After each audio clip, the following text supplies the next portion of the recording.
Tout peuple opprimé ou colonisé a le même destin. Le départ volontaire ou forcé de l'oppresseur ou du colonisateur. L'histoire de la Côte d'Ivoire dans l'histoire des pays africains francophones colonisés ne peut être un cas isolé sous aucun prétexte. Une lutte n'est achevée lorsque l'objectif est atteint. Le départ de la force colonisatrice. C'est à nous de leur dire de partir puisqu'ils ne prendront jamais l'initiative de partir. Que vaut l'Inde aujourd'hui? L'histoire de Gandhi. Pour vous de reconnaître que vous êtes maître dans la maison d'un autre.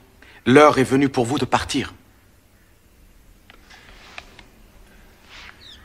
Monsieur, malgré le respect que je vous dois, sans l'administration britannique, l'Inde sera tragiquement réduite au chaos. Monsieur Kinnock, je vous prie de comprendre qu'il n'est pas un peuple sur cette terre qui ne préfère son propre mauvais gouvernement à celui même bon d'une puissance implantée. Mais, cher monsieur, l'Inde est britannique. Les Anglais ne sont en rien des implantés. Monsieur Gandhi, même si Sa Majesté pouvait balayer toute autre considération, elle a un devoir envers les millions de sujets musulmans du pays qui sont une minorité qu'elle tient à protéger.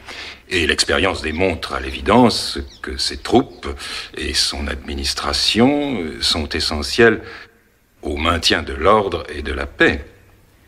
Dans toutes les nations, il y a des minorités sur le plan religieux. À l'instar des autres, la nôtre aura ses problèmes. Mais ce seront enfin les nôtres, pas les vôtres. Et comment entendez-vous les faire vôtres? Nous n'allons pas tout bonnement vider les lieux. Mais si. Vous finirez par vider les lieux.